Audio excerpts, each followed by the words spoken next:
ओम शांति। आइए सुनते हैं आज की मुरली। उससे पहले रिक्वेस्ट है कि आप भोजन बनाते समय और खाते समय इस मुरली को अवश्य सुनें। इस मुरली के पॉजिटिव वाइब्रेशन से आपका भोजन प्रसाद बन जाएगा, जो खाने वाले के तन मन को शांति, शक्ति और तंदुरुस्ती प्रदान करेगा। आइए अब सुनते हैं महावाक्य। शिव बाबा ने कहा, मीठे बच्चे, बाप के साथ साथ तभी चल सकेंगे जब इस पुरानी दुनिया से बेहद का वैराग्य होगा। मीठे बच्चे, बाप के साथ साथ तभी चल सकेंगे जब इस पुरानी दुनिया से बेहद का वैराग्य होगा। प्रश्न है, भगवान समर्थ होते हुए भी उसके रचे हुए यज्ञ में विघ्न क्यों पड़ते हैं? भगवान समर्थ होते हुए भी उसके रचे हुए यज्ञ में विघ्न क्यों पड़ते हैं? उत्तर, क्योंकि रावण भगवान से भी तीखा है। जरूर जब उसका राज्य छीना जाएगा तो वह विघ्न डालेगा ही। शुरू से लेकर ड्रामा अनुसार इस यज्ञ में विघ्न पड़ते ही आए हैं, पड़ने ही हैं। हम पतित दुनिया से पावन दुनिया में ट्रांसफर हो रहे हैं, तो जरूर पतित मनुष्य विघ्न डालेंगे। गीत है, ओ दूर के मुसाफिर, हमको भी साथ ले ले, हम रह गए अकेले। ओम शांति। मीठे मीठे रूहानी बच्चों ने गीत की लाइन सुनी। वे जैसे वेद शास्त्र आदि भक्ति मार्ग का रास्ता बताते हैं, वैसे गीत भी थोड़ा रास्ता बताते हैं। वह तो कुछ समझते नहीं। शास्त्रों की कथाएं आदि सुनना वह जैसे कन रस है। अब बच्चे जानते हैं दूर देश का मुसाफिर किसको कहा जाता है। आत्मा जानती है हम भी दूर के मुसाफिर हैं, हमारा घर शांति धाम है। मनुष्य इन बातों को नहीं समझे तो गोया कुछ नहीं समझे। बाप को न जानने से सृष्टि चक्र को कोई नहीं जानते हैं, यह आत्मा समझती है। शिव बाबा कहते हैं, मैं टेम्परेरी जीव आत्मा बनता हूँ, तुम स्थायी जीव आत्मा हो। मैं सिर्फ संगम पर ही टेम्परेरी जीव आत्मा हूँ, सो भी तुम्हारे मुआफिक नहीं बनता। मैं इस जीव में प्रवेश करता हूँ अपना परिचय देने, नहीं तो तुमको परिचय कैसे मिले। बाप ने समझाया है, रूहानी बाप एक ही है, जिसको शिव बाबा अथवा भगवान कहते हैं, दूसरा कोई नहीं जानते। इसमें पवित्रता का भी बंधन है। बड़े ते बड़ा बंधन है अपने को आत्मा समझना। जिस दूर के मुसाफिर पतित पावन को भक्ति मार्ग में याद करते हैं, वह रूहानी बाप समझाते हैं कि मैं सबको ले चलूँगा, किसको भी छोड़ नहीं जाऊँगा। वापिस तो सबको जाना है, प्रलय भी नहीं होनी है। भारत खंड तो रहता ही है, भारत खंड का कभी विनाश नहीं होता है। सतयुग आदि में सिर्फ भारत खंड ही रहता है। कल्प के संगम पर जब बाप आते हैं तो आदि सनातन देवी देवता धर्म स्थापन करना होता है, बाकी सब धर्म विनाश होने हैं। तुम भी आदि सनातन देवी देवता धर्म स्थापन करने में मदद कर रहे हो। तो गीत सुना, कहते हैं बाबा हमको भी साथ ले चलो। बाप कहते हैं ऐसे साथ में कोई चल न सके जब तक पुरानी दुनिया से वैराग्य न आए। नया मकान बनता है तो पुराने से दिल टूट जाती है। तुम भी जानते हो यह पुरानी दुनिया खत्म होनी है, अब नई दुनिया में चलना है। जब तक सतो प्रधान नहीं बनेंगे तब तक सतो प्रधान देवी देवता बन नहीं सकेंगे। इसलिए बाबा बार बार समझाते हैं, अपने को आत्मा समझ बाप को याद करते रहो। सदगति करने वाला दूर का मुसाफिर एक ही आया हुआ है, उनको दुनिया नहीं जानती, सर्वव्यापी कह दिया है। अभी तुम बच्चे नंबरवार पुरुषार्थ अनुसार जानते हो कि हम शिव बाबा की संतान हैं। आते भी हैं तो समझते हैं हम बाप दादा के पास जाते हैं, तो यह फैमिली हो गई। ये है ईश्वरीय फैमिली। किसको बहुत बच्चे होते हैं तो बड़ी पलटन हो जाती है।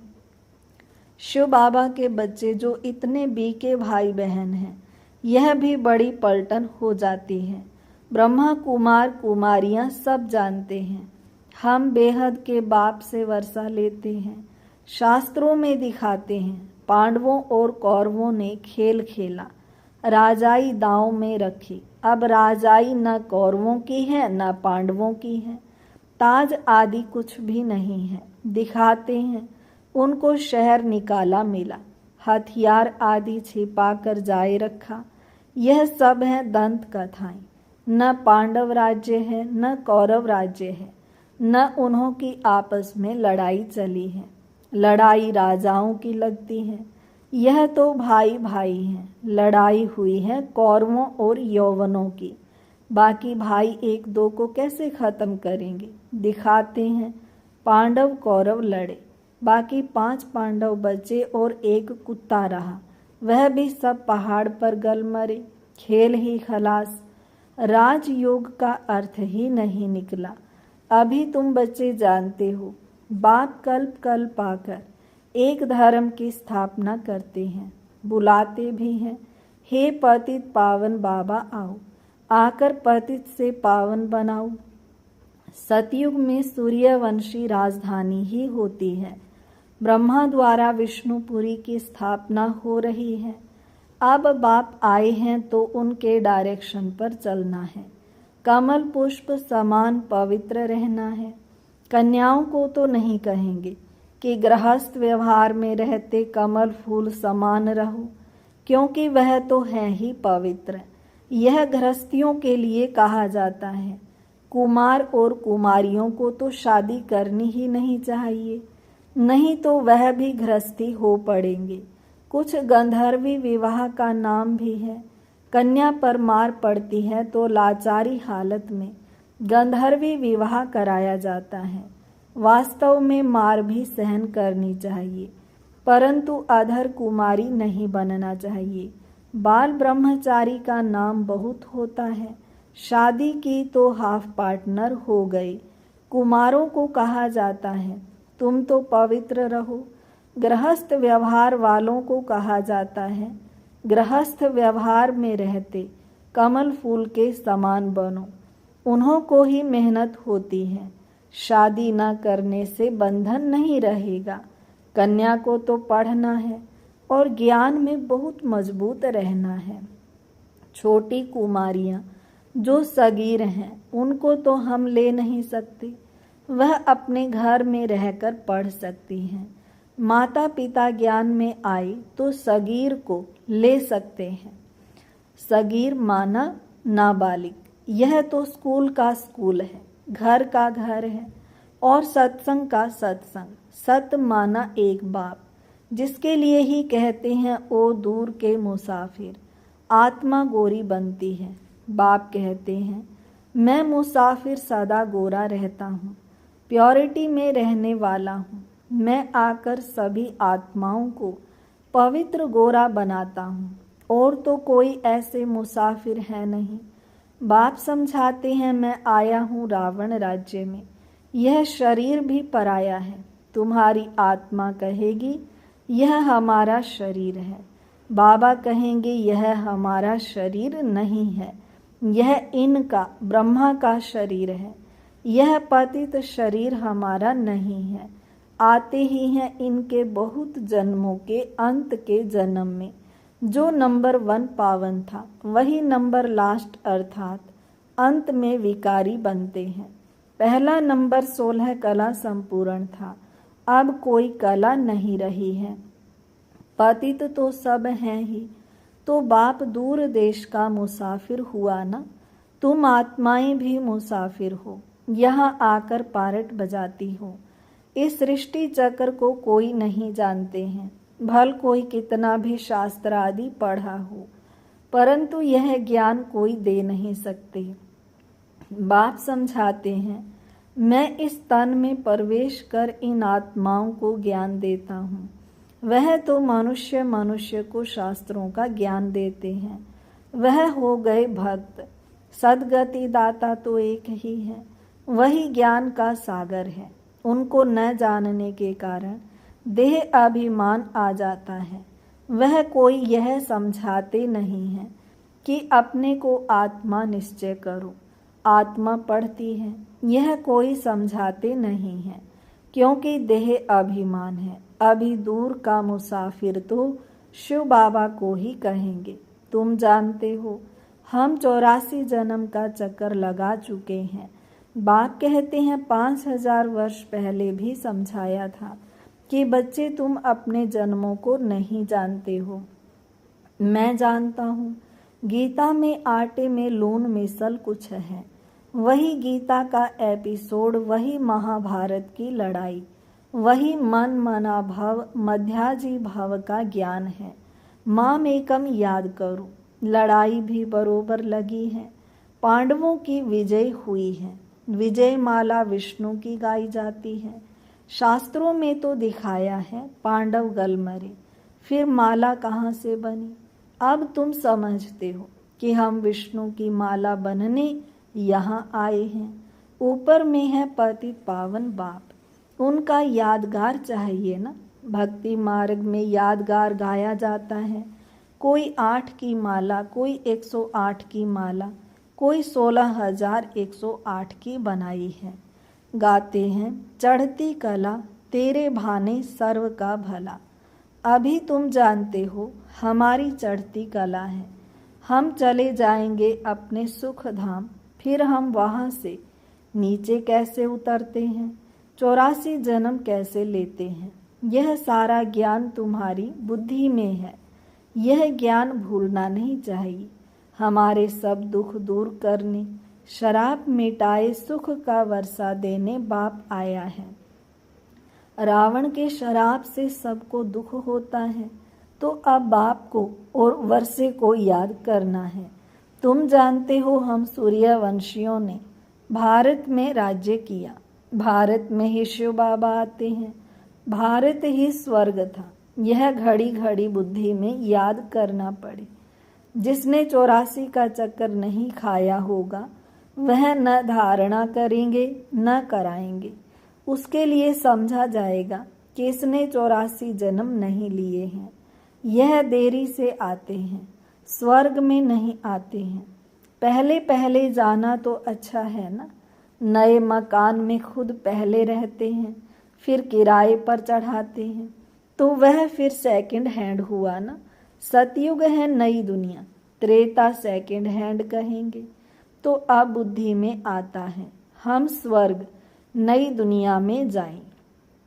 पुरुषार्थ करना है, प्रजा भी बनती जाएगी।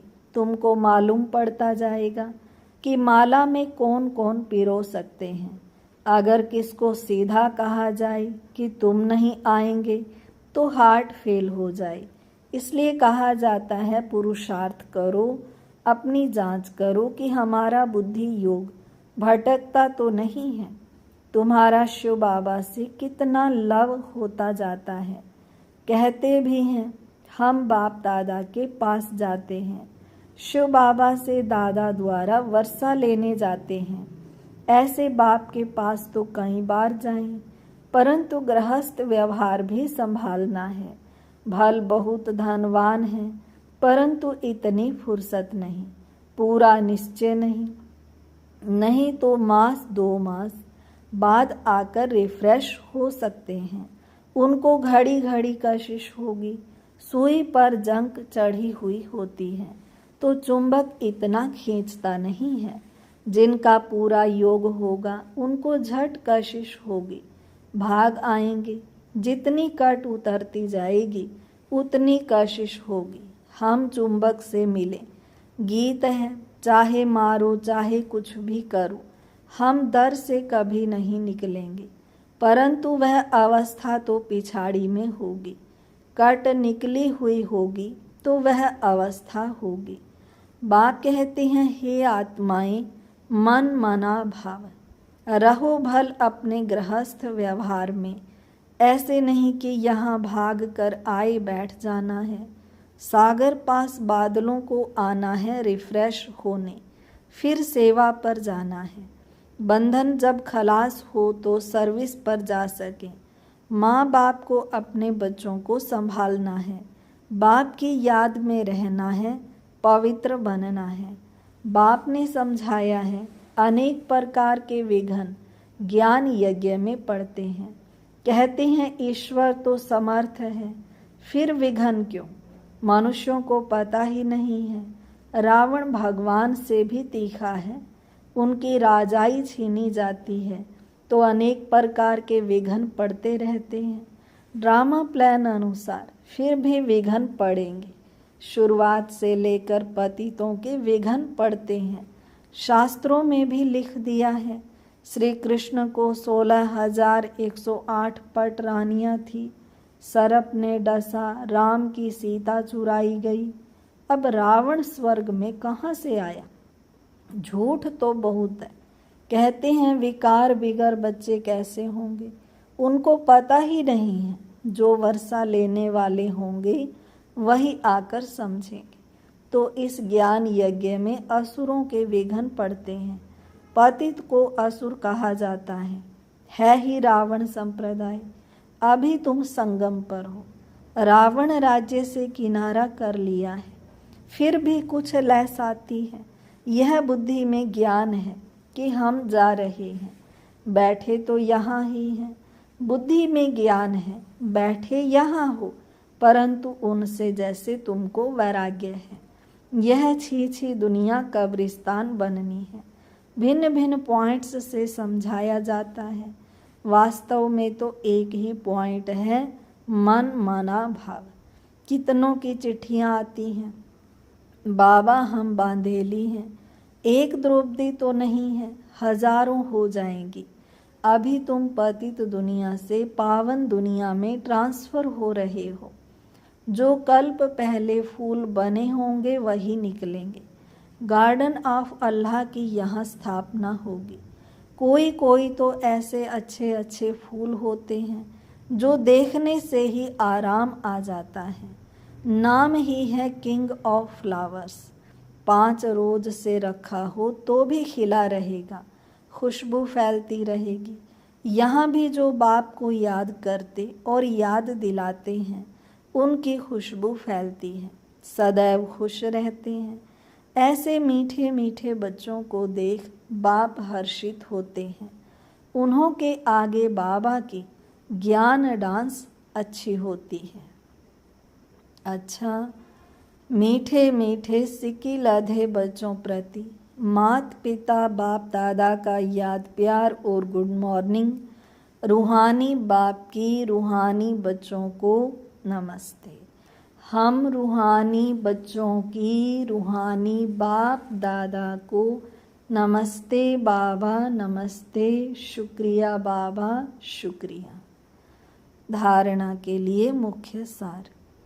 पहली पॉइंट, ज्ञान और योग में मजबूत बनना है। अगर कोई बंधन नहीं है तो बंधनों में जानबूझकर फंसना नहीं है, बाल ब्रह्मचारी होकर रहना है। दूसरी पॉइंट, अभी हमारी चढ़ती कला है। बाबा हमारे सब दुख दूर करने, शराब मिटाए वर्षा देने आए हैं। बाप और वर्षे को याद कर अपार खुशी में रहना है। जांच करनी है कि हमारा बुद्धि योग कहाँ भटकता तो नहीं है।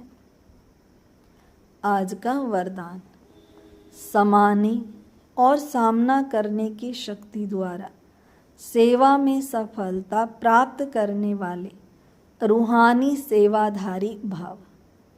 समाने और सामना करने की शक्ति द्वारा सेवा में सफलता प्राप्त करने वाले रूहानी सेवाधारी भाव। रूहानी सेवाधारियों को सेवा के सिवाय कुछ भी सूझता नहीं। वे मनसा वाचा कर्मणा सेवा से 1 सेकंड भी रेस्ट नहीं लेते, इसलिए बेस्ट बन जाते हैं। वे सेवाओं में सफलता प्राप्त करने के लिए सदा यही याद रखते कि समाना और सामना करना यही हमारा निशाना है। वे अपने पुराने संस्कारों को समाते हैं और सामना माया से करते, न कि दैवी परिवार से।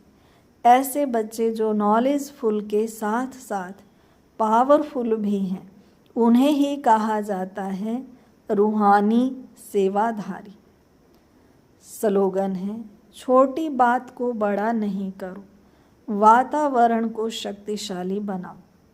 छोटी बात को बड़ा नहीं करो, वातावरण को शक्तिशाली बनाओ। अव्यक्त इशारा, सदा हर्षित रहने के लिए अपनी नेचर को सरल बनाओ, सहनशील बनो। दुनिया में लोग जिंदा होते भी ना उम्मीदी की चिता पर बैठे हुए हैं। ऐसी आत्माओं को मर जीवा बनाओ, नए जीवन का दान दो। अपने खुश नसीब हर्षित मुख चेहरे द्वारा उन्हें मानव जीवन में जीना सिखाओ। आपको देखकर उनमें हिम्मत, उमंग, उत्साह आ जाए। इसके लिए अपनी नेचर को सरल बनाओ और सदा कमल समान स्थिति के आसन पर डबल लाइट स्थिति में स्थित रहो। ओम शांति। यह थी आज की ज्ञान मुरली। आइए अब 2 मिनट शिव बाबा की याद में साइलेंस में बैठते हैं।